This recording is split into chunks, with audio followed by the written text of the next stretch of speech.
Warren Buffett est l'un des hommes les plus riches de la planète, avec une fortune évaluée à 72 milliards de dollars. Il a 89 ans aujourd'hui.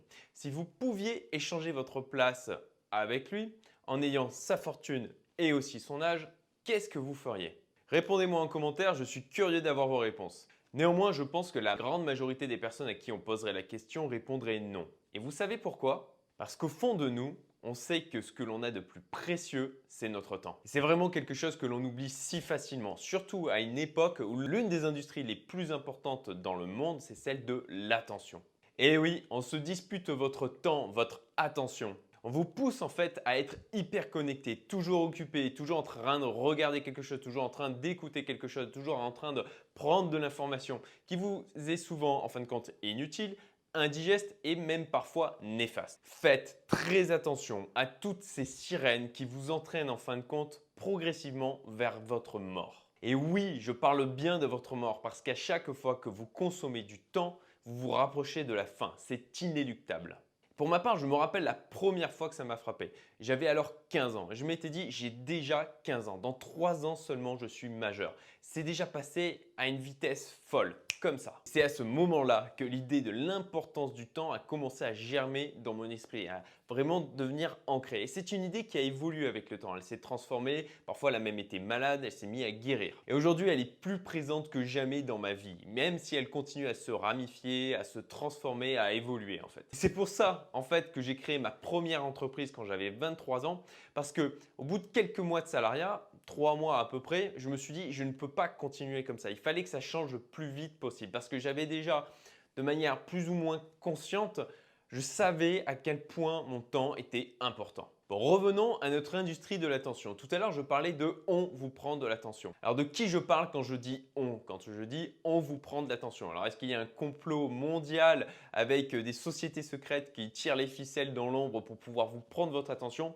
Non, absolument pas. En fait, ça a commencé tout simplement par la télévision, puis on a eu les réseaux sociaux, les smartphones, et puis dernièrement, on a ce qu'on appelle la VOD avec notamment notre bien cher Netflix. Vous avez aujourd'hui toute une industrie qui fonctionne autour de ça avec des développeurs, des ingénieurs, des experts en neurosciences, des scientifiques qui en fait travaillent à trouver les moyens dans ces applications, dans ces films, dans ces séries de vous retenir en fait le plus longtemps possible. Ils vous prennent de l'attention et en fin de compte, ils vous prennent du temps et de votre vie.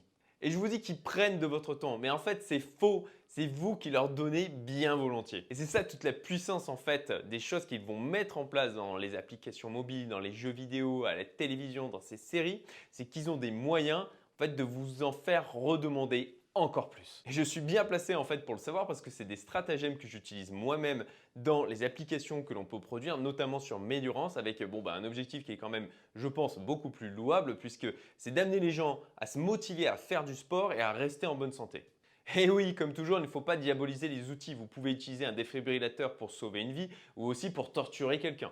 Donc quand on a compris ça, la valeur de chaque minute qui passe, ça va être un combat de tous les instants pour pouvoir préserver son temps. D'ailleurs, à ce niveau-là, je vous renvoie vers ma vidéo sur la détox digitale. Vous la trouverez en haut à droite. Si tu es encore là, c'est que tu apprécies cette vidéo. Donc pour me remercier, partage-la et si tu veux être tenu au courant des prochaines, abonne-toi. Merci. Alors, après ce sujet de la valeur, de l'importance du temps dont on dispose, ce n'est pas forcément un sujet qui va toucher tout le monde. Et pour certaines personnes, ça n'a pas vraiment d'importance pour elles. J'aimerais bien dire que j'arrive à les comprendre, mais pour être sincère, en fait, je les comprends pas vraiment. Pas tout le monde partage mon obsession de la valeur du temps. Mais ma foi, s'ils sont heureux comme ça, tout va bien.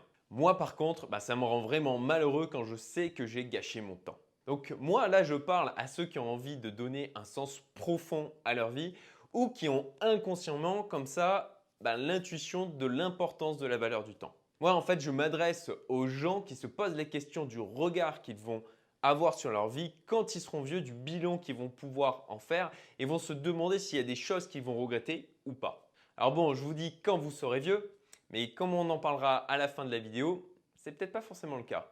Très franchement, à travers cette vidéo, j'espère vraiment que ça va provoquer des déclics chez certains d'entre vous. Et si j'ai contribué à faire comprendre à une seule personne la valeur qu'a son temps, j'aurais gagné. Alors la question, une fois que vous l'avez compris, c'est de savoir qu'est-ce que vous devez faire. La première chose à mon sens à faire, c'est de faire dégager tout ce qui vous embête pour rester poli dans votre vie. tout ce qui vous gonfle. La vie est trop courte pour attendre. Et c'est pour cette raison que j'ai fait des vidéos dernièrement sur le fait de déléguer. Je vous mets le lien en haut à droite ou de l'importance aussi de bien choisir son entourage. Même chose, je vous mets le lien ici. Et pour finir cette vidéo, je vais juste prendre la fin de ce poème. Juste une minute, mais l'éternité, n'est-ce pas? Combien de fois vous avez eu quelqu'un qui vous a dit « Hé, tu n'as pas une minute ?» Et là, comment répondre non? Qui n'a pas une minute? Mais pensez à ça maintenant. En fait, ils ne veulent pas une minute. Ils veulent de votre vie. Vous vous dites sûrement, mais ce n'est qu'une toute petite minute. Parce que vous vous dites sûrement que vous allez vivre vieux et en bonne santé le plus longtemps possible. Vous dites sûrement que vous avez encore la possibilité d'en profiter tout le reste de votre vie. Mais en fait, vous n'en savez strictement rien. Vous ne savez absolument pas le temps qui vous reste. Si ça se trouve, demain, vous êtes mort, ou même dans 1 heure, ou même dans 5 minutes, vous n'en savez rien. Et si vous mettez ça en perspective, alors cette petite minute de rien du tout, elle n'a plus du tout la même valeur. Je vous laisse méditer sur ça. Pas de blague cette fois.